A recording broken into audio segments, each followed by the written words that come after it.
Okay, well, that was a chapter. Like, I don't know what to say with an intro for this one. I usually jump in and be like, hey everybody, how you doing? I'm dressed like the Grim Reaper. It's just like, no, this is, did Big Mom just die?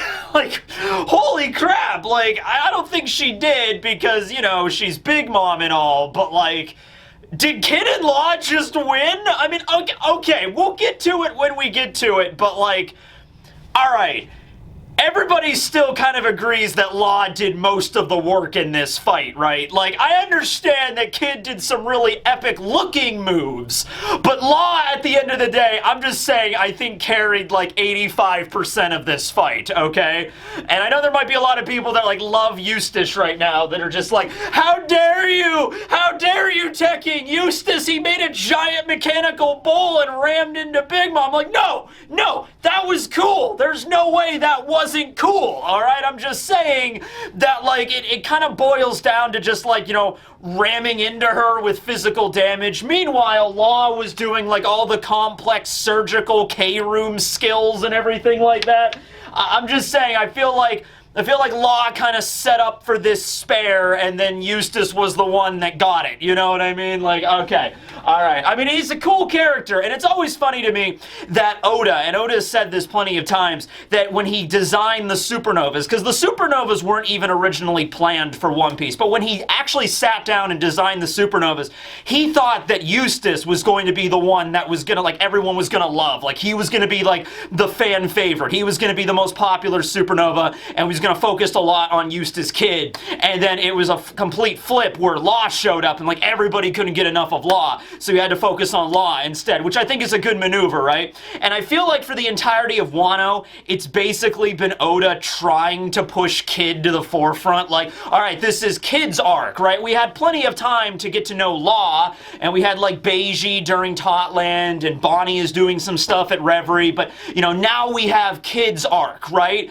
And it's like every time Kid kind of shows up to do something, I don't know, it just feels like there's another character off to the side that like overshadows him quite a bit. So, you know, he's a cool character, it's just Law's cooler. I don't know what to say. Actually, I do know what to say. This'll be One Piece, chapter 1039 review, titled, Main Stage, or what was it called? Main Stage, or my laptop turned off. This is great. Top billing! That's it. Top billing.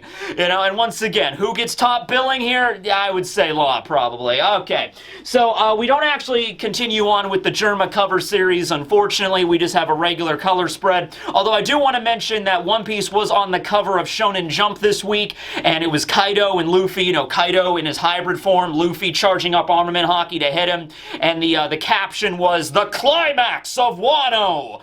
So, I don't know, once again, that's editing, that's just like, you know, trying to drum up, you know, excitement and stuff. So, I don't know if that means, like, you know, the Kaido-Luffy fight will be over anytime soon in the next couple of weeks or whatever. There is no break next week, so that's pretty epic. But yeah, it does say the climax of Wano, so I guess we're at the height of how epic it'll be. And this chapter certainly does serve for that. Anyway, yeah, the color spread is just the Straw Hats wandering through a forest. It looks pretty cool, kind of just a generic color spread.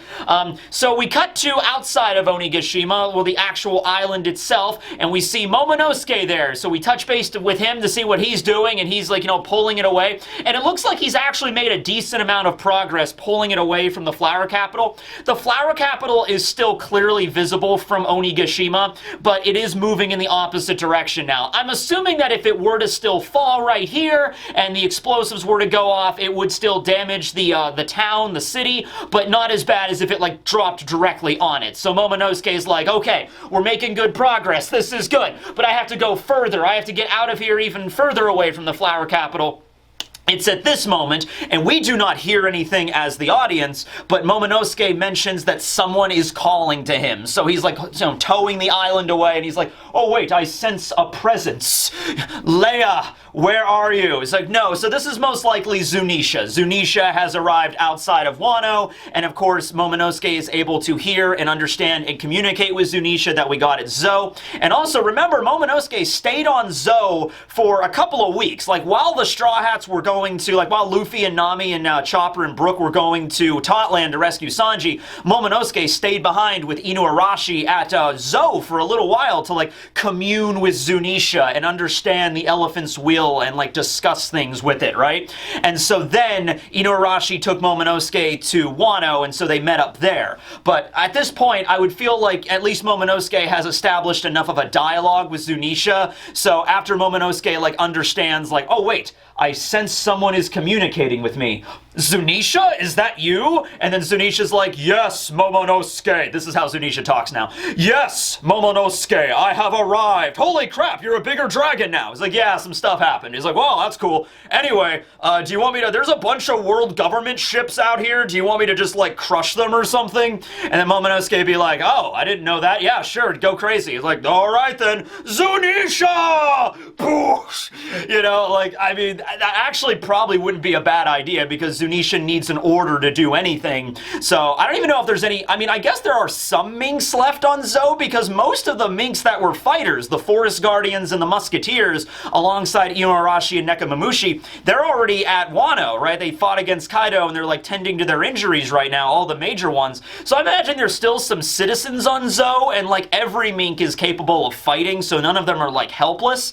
But yeah, if Zunisha notices, like, these world government ships everywhere, Zunisha might be like, do you want me to do something about this? And Momo's like, sure, go crazy. And then stomps the crap out of the world government ships. So that's pretty good. That's an option. Now we cut back to the inside of the live floor where we had Big Mom versus Law and Kid, all right? Already in progress. In case you missed it, Kid summoned a giant mechanical bull, and he's just like, all right, I'm an expert at this at the bar on Friday night. Let's do it! You know, riding the bull, and it slams into Big Mom and knocks her flat on her back.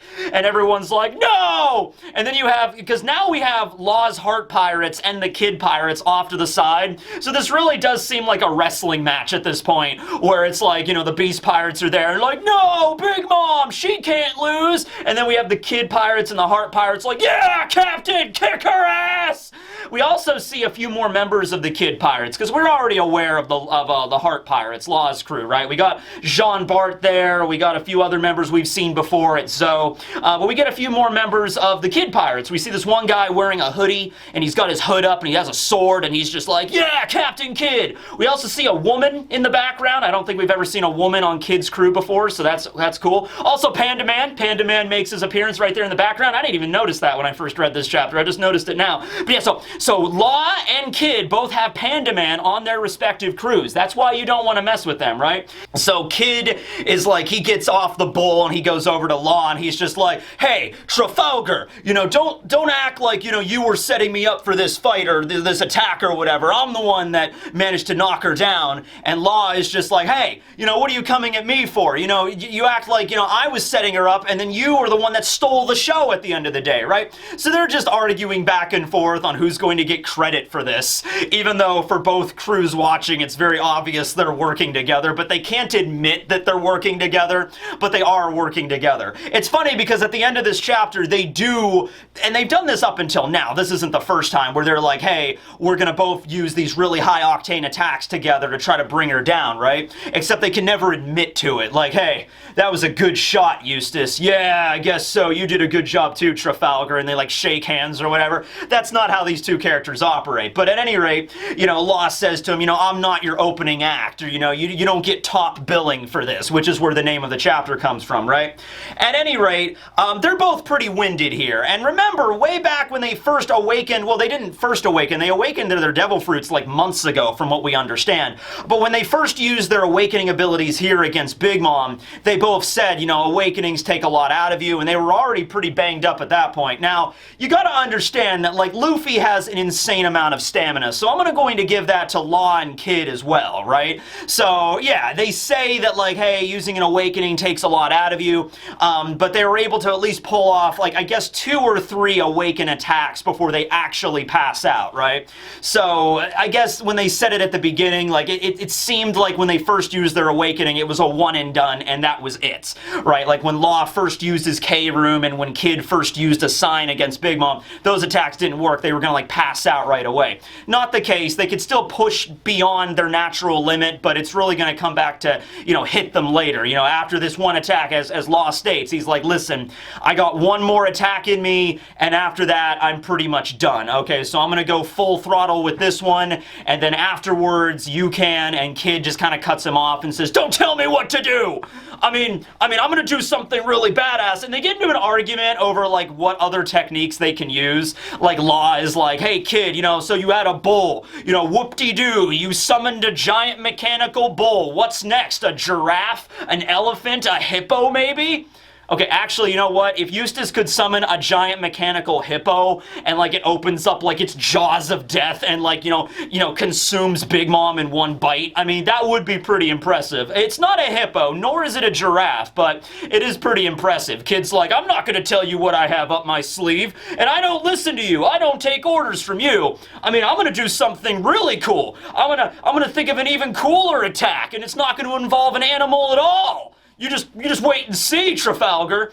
So Big Mom gets up, and she's pretty banged up. I mean, her arm is broken, and it's broken because she gets up and her arm has like two 90-degree angles, and so she's just like, Mama, well, that broke my arm. I also am pretty sure I have broken ribs, too. And that's new. That doesn't usually happen to me. She mentions also that it was Trafalgar's attack, you know, it was Law's attack that did most of the damage there, because she's like, oh, you know, Trafalgar attacked me from the inside out, and that did a lot of damage. You know, his techniques are dangerous. I'm just saying, like, Big Mom was the one that was on the receiving end of the K-room and the giant mechanical bull, and after receiving both of those attacks, the only one Big Mom seems to compliment is Law's. So once again, I'm gonna say that Law is doing most of the work here. Not to say that Law could take down Big Mom by himself, but I'm saying, like, his internal, like, attacks against Big Mom are the thing that's, like, making her more vulnerable to Kid's techniques. Let me put it another way. Okay. So Kaido and Big Mom are both very strong opponents. They're both Yonko, you know, of course, okay? But there's two very big differences between them, and that's just in their inherent devil fruit abilities, right? So Kaido just has an insane, like, godly amount of endurance and stamina and strength and recovery speed because he has strong hockey for one, but also he has a mythical zone. He's a dragon, for God's sake, right? Okay, but you get the idea that if you just, you know, hit Kaido hard enough, if you just keep pounding into him with attack after attack after attack, and he's gone up against the Scabbards, and then he went up against, you know, the Worst Generation, then he went up against Yamato, and now he's finally clashing with Luffy. Once again, Luffy is a brawling kind of fighter. Luffy can think of some tactical stuff from time to time, but even the tactical stuff that Luffy thinks of is really not all that complex, okay? Luffy's tactical stuff is like, instead of punching you from the front, I'll use Culverin to punch you from behind. At the same time, I'm punching you from the front, right? Luffy is not a very inventive fighter, like, on that kind of level, okay? He has some tricks up his sleeves, but he's not as intelligent as, like, how Law fights or anything like that. Plus, their devil fruits are very different, okay? So that makes me believe that, yeah, Kaido and Luffy in a straight-up fisticuffs brawl, eventually Luffy could win. Kaido could as well, but that makes sense. Now, Big Mom, completely different story here because she's got the Soul Fruit, which is one of the most broken devil fruits in the entire story, especially at her level where she can literally just heal any injury, and she does. She has a broken arm and broken ribs, and she just does the same thing she did earlier. She takes a fragment of her life force, and she just pops it into her arm, and then boom, she flexes her guns, because Big Mom's got guns, and gains, and she's like, I'm back, you know, and so she can just heal any injury like that. Kaido does heal very quickly from what we've seen in his fights and stuff, like he gets slashed and then the bleeding stops pretty soon after,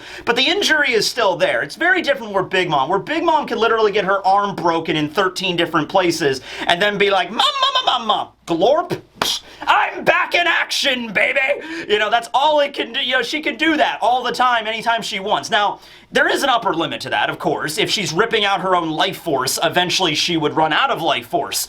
But here's the thing, she's already super powerful, so, like, a normal person might live to be 80, 90 years old, maybe 100 if you're lucky. Big Mom, being a superhuman, though, her natural lifespan, you know, even before she ate the devil fruit, it was very clear that her lifespan and her capabilities were far beyond normal human beings, like what we saw at Elbaf, right? So, her natural lifespan might be, like, 150 or, like, 200 years old, for all we know, right? Maybe not that old, but, like, you know, so it's like you have to keep damaging her, and we don't know how much life force she's taking. I think earlier it was mentioned she took a year of her own lifespan to heal her initial injuries.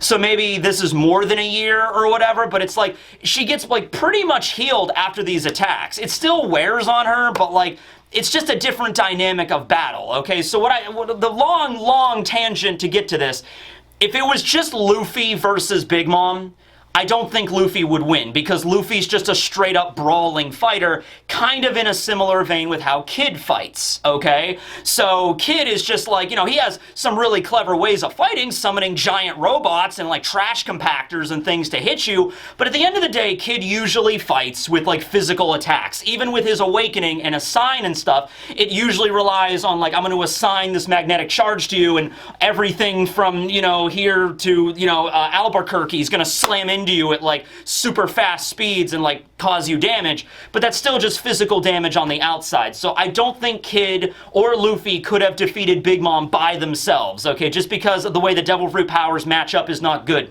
You need to have Law's ability. You need to have some kind of ability to deal internal damage to her to make her, you know, defenses down on the outside, which is why this fight is going the way it's going, and why I'm giving most of the credit here to Law. But anyway, so Big Mom uses her life force to repair her broken bones. Meanwhile, like, Law and Kid are still arguing with each other.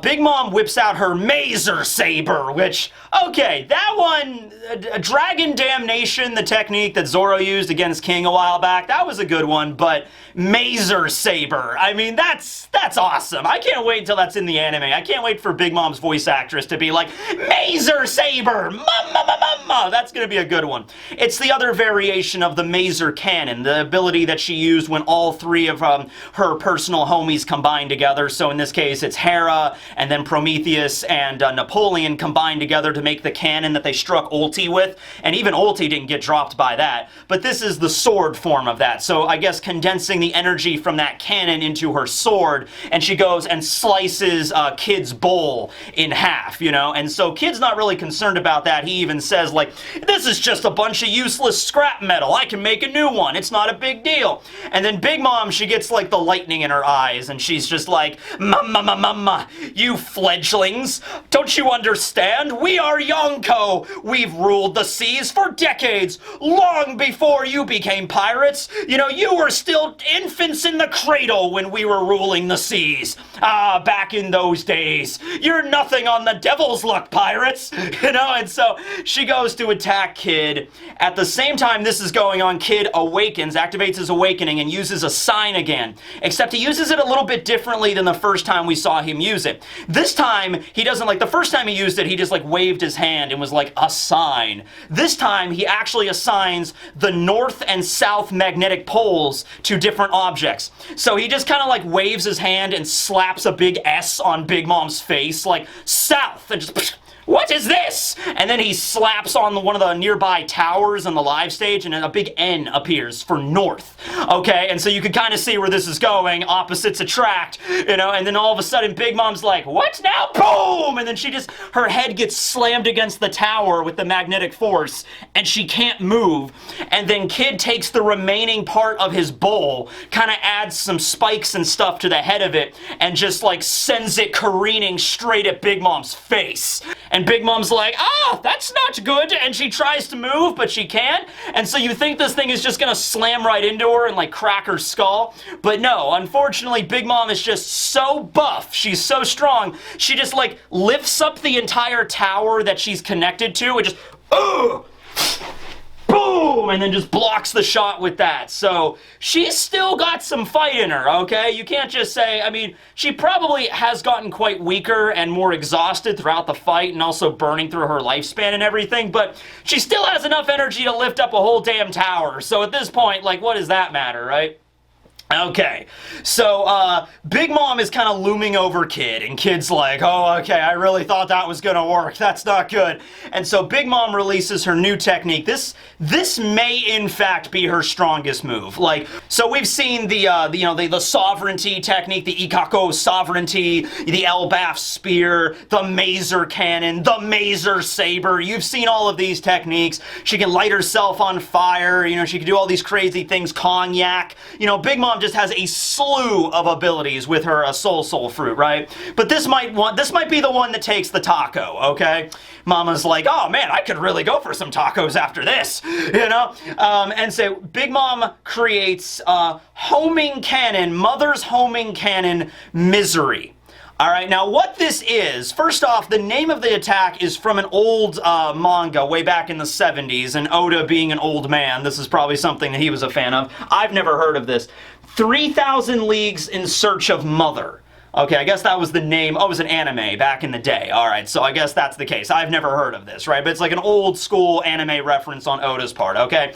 But aside from the name, what it is Big Mom, I don't know if it's made out of fire, because it looks like it's made out of, well, it looks like it's made out of fire and lightning. So it might just be, and it's like using the Mazur saber to summon this thing. She's basically creating an avatar of pure energy in the shape of, it looks like how Big Mom looked back in her younger years, back when she was a member of the Rocks Pirates, which we've never really got a clear image of. Oda drew her, just her face, when she was 28 years old, and it kind of resembles that, but otherwise we've only seen her in, like, silhouette. It also kind of resembles the Medusa a little bit, just because her hair just kind of looks like it's flying around, like it looks like snakes. But I would imagine it's made out of pure soul energy, electricity from Hera, the fire from Prometheus, and she creates this living embodiment avatar of like her rage in manifested form. And it's not just there for like one attack and then disappears. She creates this thing as like a doppelganger sort of situation, and it can follow orders. Like, so she issues it orders. It basically is a homie, because she's like issuing it orders, and then it's just like, yes, mama, I'll annihilate them all. Misery, you know? So it's like, you know, it's like, oh, it's time for Big Mom to pay a visit. And it's like, oh, Mom, do you have to really? And I was like, oh, I'm coming to visit, and I'm going to stay for several weekends. No! And then Misery bursts in and just, you know, wrecking the whole place. Basically, I guess at the end of the day, she's ripping out her own soul, combining it with her homie's powers, and then just making that a homie, if that makes any sense. But it's like another form of her giant lightning fire Big Mom that's just, you know, nuking everything it touches, okay? So this very well may be her strongest attack. There's random samurai that are just getting incinerated by this thing. You know, like there's like, I don't even know why these samurai are still here, by the way, because we see them in one panel and they're just like, what is that thing? Die! And they just get nuked and it's just, they're gone. You know, they're just a pile of ash on the floor at this point. So it's just going around and rampaging, and Big Mom's like, yes, go get the Misery, mama. Why is there a giant tower over my head? Boom! And then Law just drops a giant tower on her head, and so Big Mom gets knocked down by that, and she just gets up, and she's like, oh, I'm getting real tired of this bullshit, I gotta tell you. Mama, I want some tacos after this. Okay, and so then Law jumps up, and this is where he uses his final move, okay? Law takes his sword, he takes Kikoku here, he activates K-Room. Now we don't see him say the name of this attack, but it's the same basic thing he's done before. He opens up K-Room, and then he coats Kikoku with K-Room, the anesthesia techniques, and then this is where it leads into a new move, okay? Because we've seen his sword be able to extend, and people have questioned, like, how can Law's sword extend if that's a trait of Kikoku or a trait of the Op fruit? And I think it's just a trait of the Awakening. Like, he coats it with K-Room, and then he can kind of, like, adjust the size and mass and malleability of his sword or whatever, because he basically has complete control over it. And so he's bringing down the sword like this. Like he's just about ready to finish it all off. Like Big Mom gets knocked on her back from getting hit with the tower. She's on her back, and then Law just comes down with the sword like, ah! Die! You know, it just stabs Big Mom right in the chest with it, and then the sword extends, goes out the other side of her back, into the floor, straight down into the basement. We see Yamato and the Kanzenbo down there. Yamato, we don't really get much of a progress on that fight. We just see them still down there. Yamato is no longer in her hybrid form. She's just fighting the Kanzenbo normally. But we don't get much of that. So they're just in the middle of the fighting, and then all of a sudden this sword just flies right down through them. He's like, what is this? Then it goes out the back of Onigashima, the bottom of Onigashima. The blade flies out of that, keeps going, and then the entire time this is going on, Law is like jamming the sword into Big Mom. That's an accurate statement. Screw you. This is epic, okay? And he's jamming the sword, and the entire time he's on Big Mom's chest, and Big Mom is just like punching the crap out of him with armament hockey, right? She's like, get off of me! Boom, boom! And then Law's like taking these hits from a Yonko, but he's like, no, gotta go deeper. And he just keeps... I don't know what the function of this is, by the way. He's already pierced her and gone way to the basement and then outside of Onigashima. I have an idea, but anyway, the sword continues. It hits the mainland Wano. It hits the land of Wano underneath Onigashima and goes even further under Wano. Like, seriously, I thought, like is Law just gonna pierce the entire planet at this point? It's gonna pop out at, like, Eni's lobby on the other side of the Grand Line or whatever. You know, it's just like, we have finally rebuilt all of Eni's lobby. It took 2 years, but now as the mayor of Eni's lobby, I cut the ribbon, and then all of a sudden a sword just like cuts him in half, and just like, what? You know, like, is that where Oda was going with it? So it doesn't go that far, but it goes from the live stage to the basement to the bottom of Onigashima, straight to Wano, under Wano, like, it goes deep. And I think the reason for that is because it's long past piercing her. I think what the function of that move is that the further that Law punctures with his sword, the more damage it does.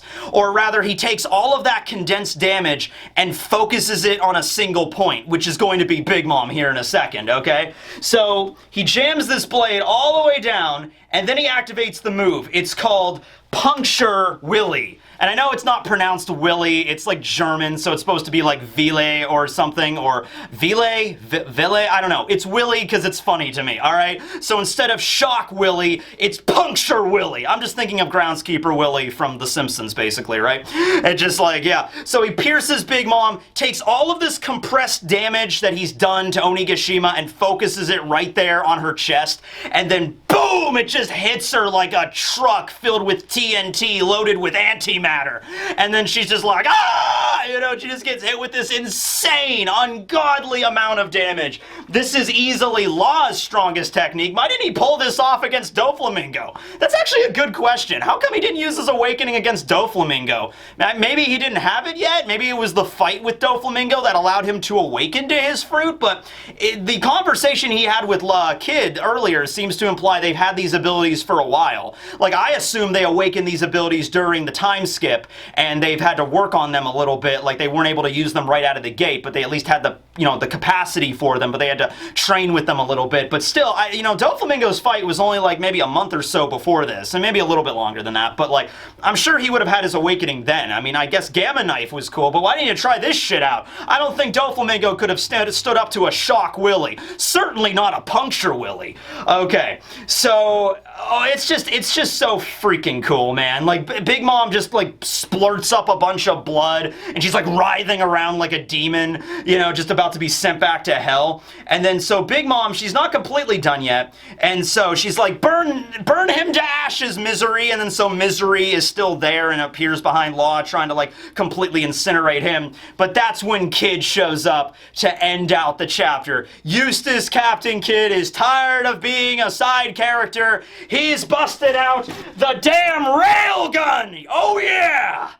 It's not a railgun. It's this is a reciprocating saw without the blade, but it's the closest thing I own to a railgun. So literally, he uses his Jiki Jiki Domi. Forgot the name for a second, just like Oda forgot to announce it when he thought he did. Anyway, he uses the magnet fruit to take a bunch of random scrap metal and build a straight up damn railgun, okay? And you know what? That's insane because, like, up until now, Kid has been making things just whatever. Kid has been making things out of just scrap, you know, so just like a scrap metal bull, a scrap metal robot, or whatever. And he just used magnetism to move them, kind of like puppets. That's basically what he was making, just giant metal arms, and he can control them with magnetism. This is the first thing that he's actually able to make that's a machine. He's taking, like, gears and wiring and various things from around him and constructing a weapon out of this. Because I don't know if you know what a railgun is, which, by the way, I didn't know what a railgun was. Seriously, I didn't know. I thought a railgun up until this chapter was literally a giant cannon that you put on a rail, like a train track that they used back in like World War II. I thought this was a railgun. No. This is a railway gun, as in a gun, a big ass gun that you'd stick on a railway and transport it, okay? This is a railgun. Basically a cannon that's powered with electromagnetism. It uses the power of electromagnets to send a projectile ridiculously fast. Like, it can break like Mach 3, Mach 4, all the Machs, you know, just using electromagnetism, okay?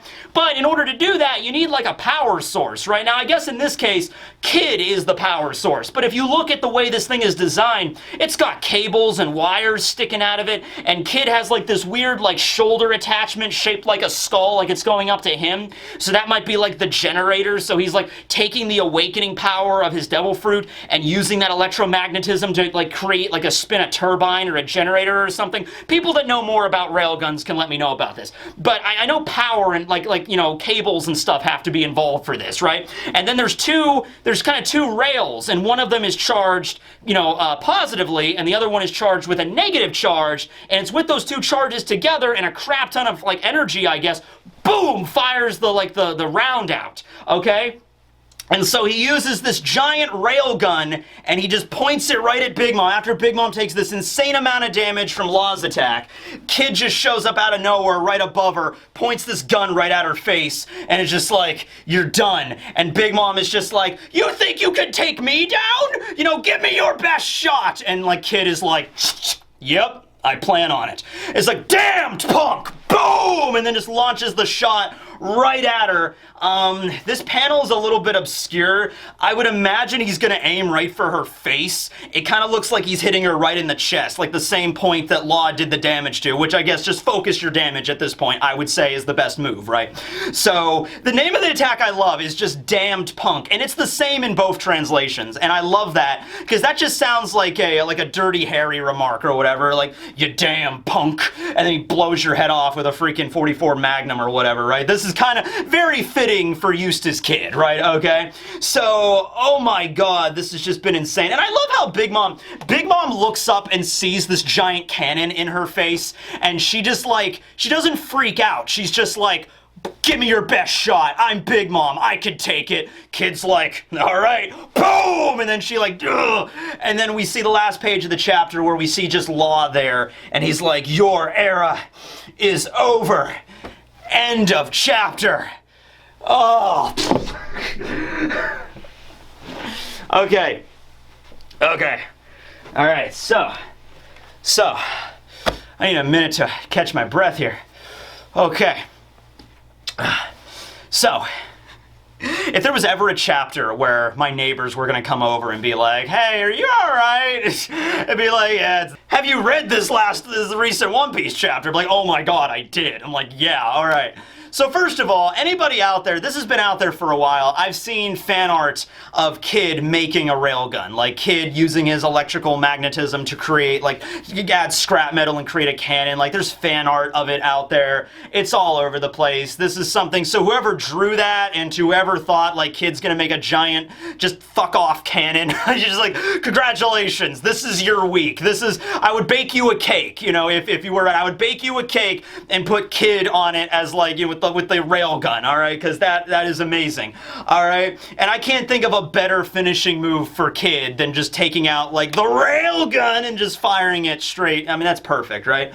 And then Law's attack, not to undersell Law's attack either, right? Because Law's attack a little bit more difficult to understand, because, like, why does the sword, I mean, he already stabbed Big Mom. Why does he have to keep sending the sword all the way down? And I think it's just the amount of damage. It just condenses there, right? And we even see the aftermath of that, like a giant hole gets blasted not just through Onigashima, but a giant crater just opens up in Wano, like mainland Wano. Momo is towing the island away, and then he's focusing on that, and all of a sudden this giant crater just, boom, just appears below Onigashima, and Momo's like, where did that big hole come from? Eh, whatever, and he just keeps moving. So basically, he took the power from that giant crater and just, boom, just put it right into Big Mom's chest, and it, like, explodified it, right? Okay, so... I mean, like, with all of the effort they've put into taking down Big Mom at this point, you know what? Like, okay, she's probably not going to die because, you know, it's One Piece. But if Big Mom were to just straight up just not be able to get back up after this, or rather, like, going along with what I said earlier, like, let's say she does try to get back up, she's all banged up, she can't even move, so she's like, Mama, you think you've won? I can just use my soul power. So she tries to use her soul power, but it, like, exhausts her at the same time. Like, she can't, like, something's wrong and she can't, like, use the power, and she's like, and then she just gets knocked out. She just loses consciousness, right? And if it was something like that, I could buy that at this point. I feel like Kid and Law, I feel like they've worked for it, you know, they've pushed to their limits, they gave it everything they had, they were pulling out insanely high-powered techniques throughout this whole battle, you know, Big Mom took like 3 shock willies plus a puncture willie, you know, and then the giant railgun and the bull, and then getting slammed into walls and giant metal I-beams by Kid, I mean, like, and to cap it off with the railgun, I mean... She has to be taken down after this. I think they deserved it, okay? And once again, I don't think it would be able to happen without Law's techniques. If you take away Law's internal damaging techniques from this, I think it would be a completely different fight entirely. But that was the critical key to this, but Kid also lent a hand. Oh my god, this is insane. There was also, I did a live stream yesterday, and there was someone in the chat that was like talking about this moment and be like, you know, the size of the cannon doesn't actually mean that it does more damage. I'm like, no, screw that. This is anime. This is manga. Kid makes a giant cannon. It does 30 times more damage than a regular railgun. I don't care. He's like, yeah, but the barrel is large. No. And I don't know, by the way, because normal railguns fire like a projectile. Like you take a shell or like a mortar or something, load it into the railgun, and it fires off at breakneck speeds.